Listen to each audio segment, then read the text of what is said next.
Alright, good morning po sa inyo mga kapatid. Pag-usapan natin ito, si Robin Padilla po, sumuko na. Yes, tama ho yung inyong narinig. Sumuko na. Sana nga ho, totoo. Sumuko ho siya sa kanyang laban sa political dynasty, no? Kasi kung inyong maalala, lagi naman niya po talaga sinasabi yan eh. Yung political dynasty na yan, ganyan. Ngayon, ang nangyari, meron siya kasing i-final na na panukalang batas. Kaya lang walang nangyayari, walang umaaksyon doon sa kanyang i-final na panukalang batas na mabuwag na yung political dynasty dito sa atin. 'Di ba? So ngayon, sabi, I hate that legacy politics. Me too, I hate that. Imagine kasi, estudyante pa lamang ako ng political science, pinag-uusapan na namin sa classroom, yung mga epekto ng political dynasty. Kung nasaan ang may political dynasty, nandoon may mga taong mga hirap na hirap sa buhay at nananatiling hirap sa buhay kapos sa kanilang oportunidad sa dekalidad na edukasyon. Bakit yan ay mukhang sinasadya? Bakit? Para hindi sila magtanong. 'Di ba? Nagkakaroon ng mga trabaho na hindi po sabihin natin talagang magpaparamdam sa iyo na maganda ang iyong trabaho. Sapat lang para ikaw ay mabuhay. Yun lang, ganun lang yung mga opportunities nila na nakukuha. Bakit po ganun? Para madali silang mamanipula, bigyan ng konting ayuda, 'di ba? Gamit ang government funds. So makukuha na yung kanilang kalooban. Kaya nga yung namayapang dating congressman ng 1st District ng Quezon City, I'm not gonna mention the name. Minahal ng mga tao 'yan. Bakit? Kasi kapag walang pasok, para hong si Beatrix yan, si Luistro. Ang kaibahan lang nila, etong congressman na ito nung late 90s and then early 2000. Pag lumakad po ito ng weekends, naka 6 pocket. Alam niyo kung anong nakalagay sa 6 pocket yung pantalon? Bote ng gin. Kada kantong madaanan, binibigyan niya ng bote ng gin pang painom. O di syempre, yung mga tao, kuha niya yung boto. So nakabuo siya ng political clan na ngayon may mangilan-ngilan pa rin na sa pamilya niya. Parang wala na yata, naubos yata sila. Pero nung nanalo siya, naging konsihal yung kanyang kapatid. Sunod-sunod, ang dami nila. 'Di ba? Ganun ang ganun.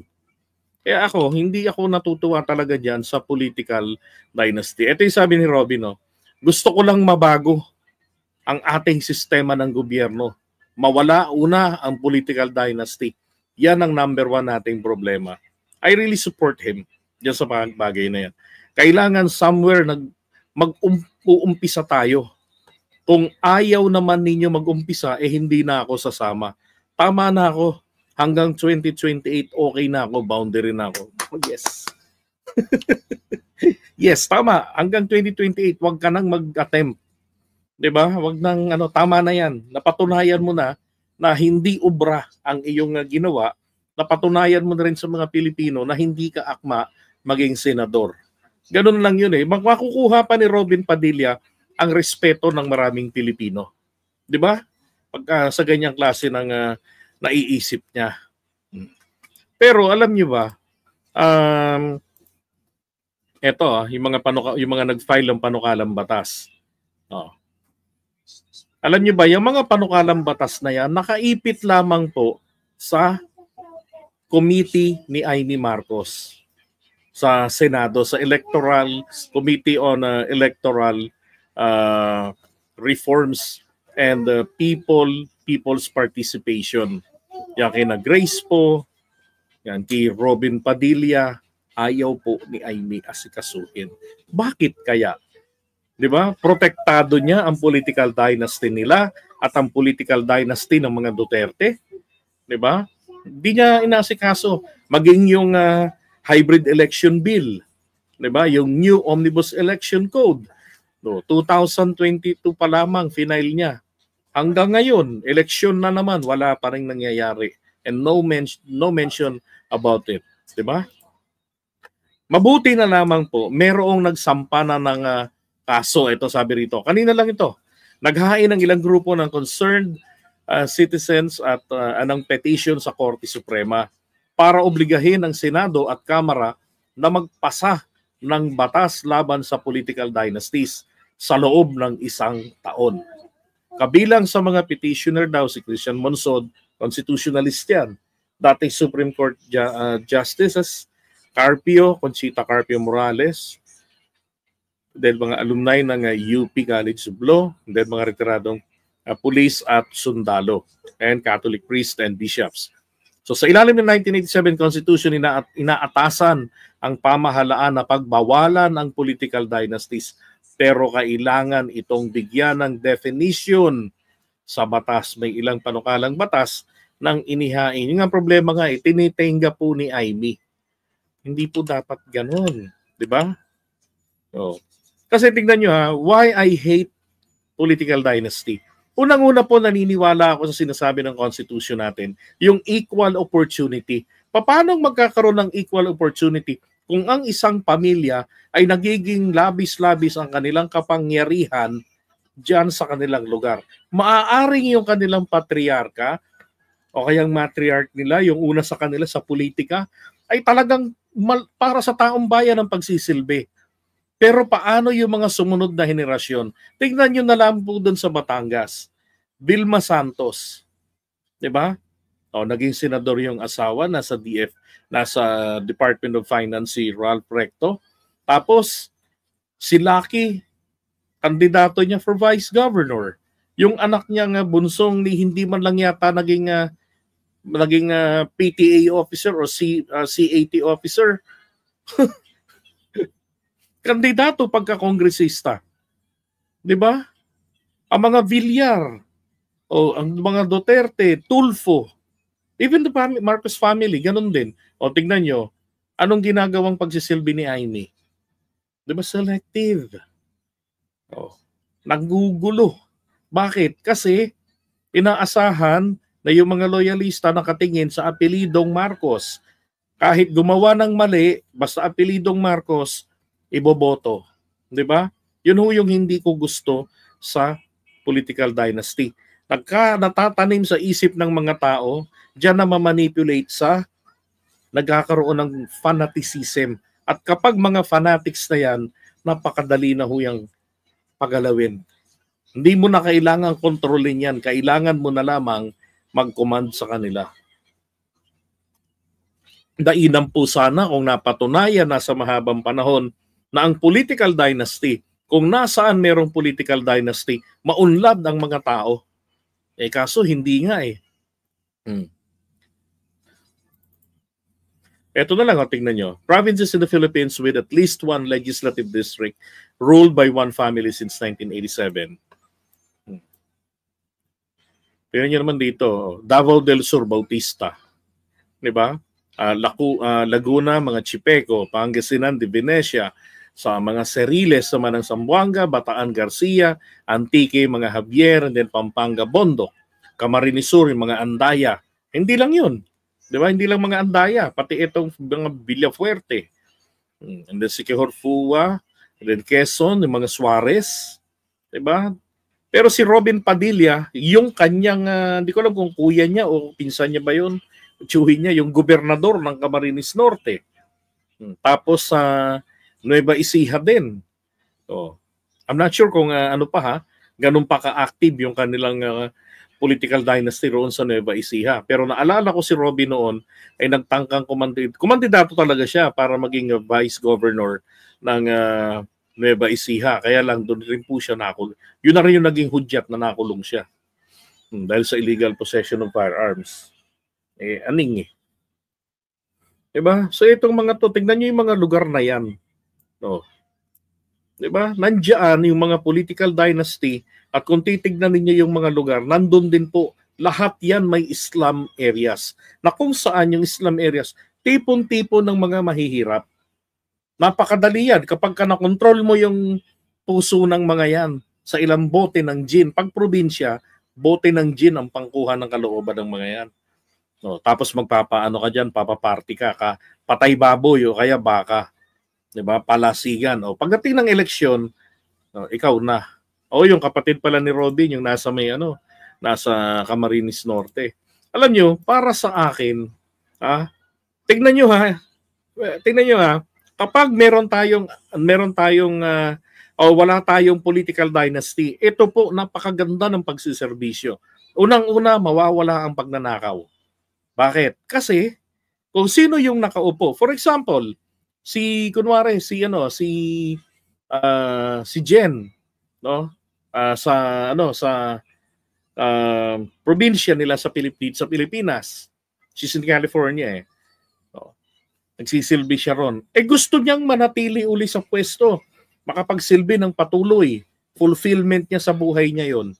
'Di ba? Tapos walang ibang family member ang pwedeng pumalit sa kanya. Tapos allowed naman, may mga certain years na pwede pa siyang tumakbo uli.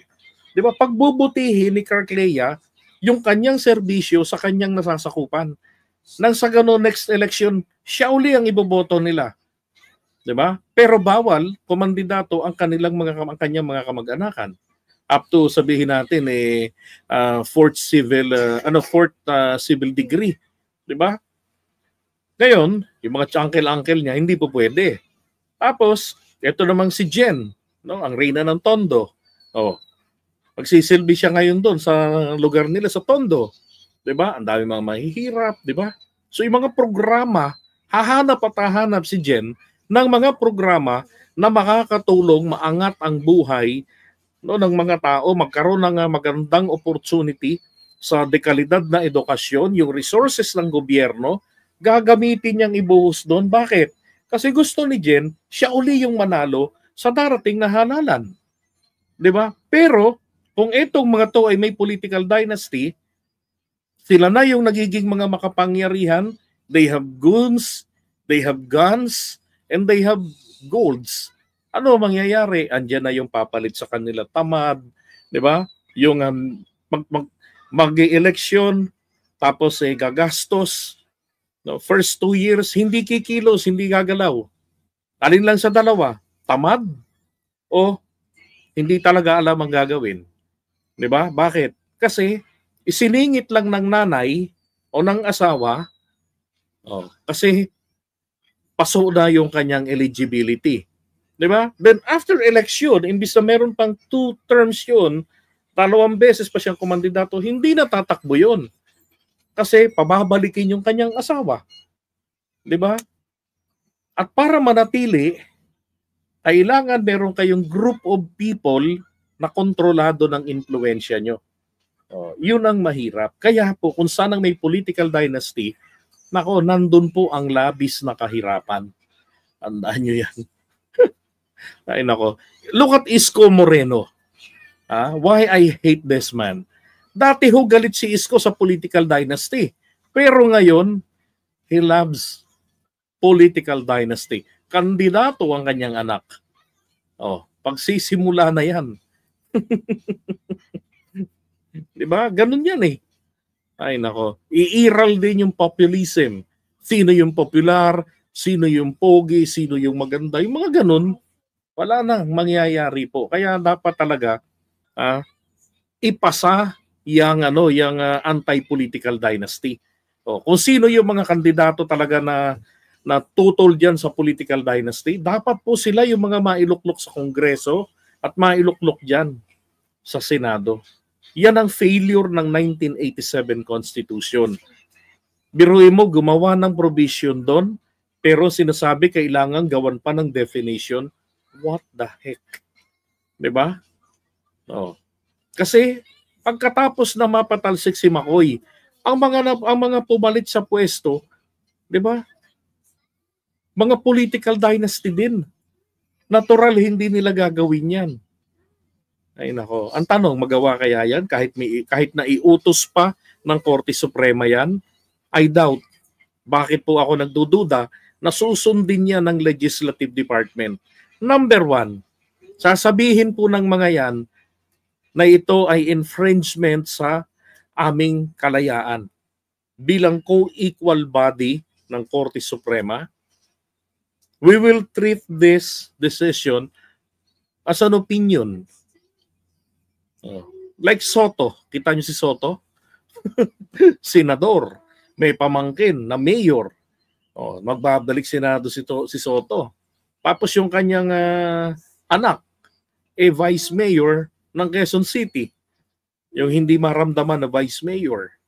'Di ba? Anong sagot ni Soto diyan? Ay nako, kaya rito sa parting ito, natutuwa ako diyan ni Robin Padilla. Kaya lang, sorry lang na lang dahil nako, lumilitaw na naman etong inyong lola na si Amy ang pumipigil sa lahat ng efforts ng ating legislative department para gumalaw yaang anti-political dynasty law. Bill na yan, na dapat noon pa yan na ipasa. Diba? Noon pa dapat, hindi lang magkaroon ng definition, bagkus dapat linawing maigi, one at a time per family. Hindi po one family member per provinces, per districts, hindi po. As in, one per family member in all the Philippines. Dapat ganun. Kaya dapat po, linisin naman natin yung ating bayan. 'Di ba? Tama na yung ano, kung kay Amy, naiiritan na kayo sa klase ng serbisyo niya. Ito na lang kamakailan lang po awang-awa ako sa mga magsasaka ng kamatis sa norte. 'Di ba? Sobrang bagsak na ng kanilang ng presyo ng kamatis. Ano po naging problema doon? Bakit sila nagrereklamo? Walang ginagawa ang LGU para sa kanila. Naalala ko, meron tayong Northern Food Corporation, tama, NFC. Ito yung processing plant sa Ilocos Norte para po sa mga tomato products. Panahon ni Duterte, kasi hindi na nag-stop operation yan panahon ni Duterte, binalak yan na ibenta. Panahon ngayon ni PBBM, noong 2022, minsang binanggit yan ito ni Governor Manotoc, yung anak ni Amy. And then nakakuha sila ng parang 100 million pesos na pondo. Yun na ho yung huling balita. I-research nyo kung may makikita pa kayong balita. Ang susunod yung makikitang balita, kabilang ito sa plano ng Department of Finance na ibenta na pag-aari ng gobyerno. That's fucking bullshit. Diba? Wala na ba kayong maisip? Diba? Yan ang problema pag political dynasty. Pag mainit ang issue, tatrabaho. Pag hindi na mainit ang issue, wala na. Diba? Kaya dapat magising ng mga Pilipino. Tama na yung populism. Tama na yung sino yung popular, sino yung yung panatiko. Okay pong magpanatiko 'Di ba? Okay magpanatiko kung talagang sinusunod yung anti-political dynasty.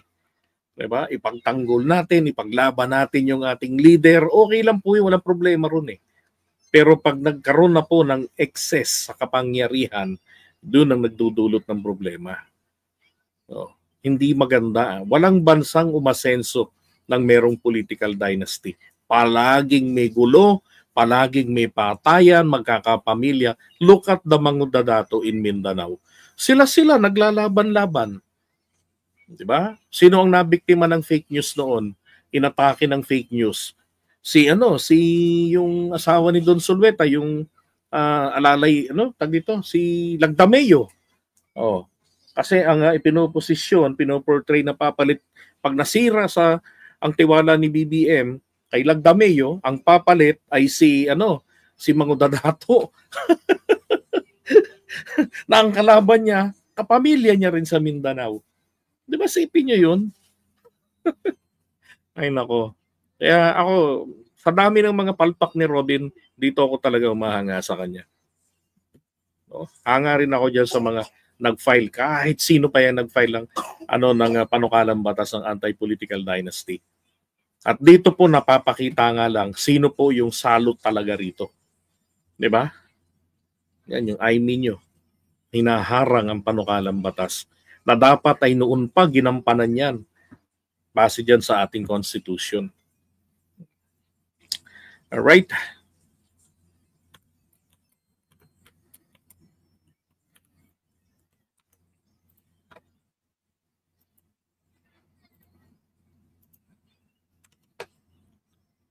Ayan, no? Anti-political dynasty bills pending in IME's committee. Diba? Ay, nako, IME. Kahit kailan.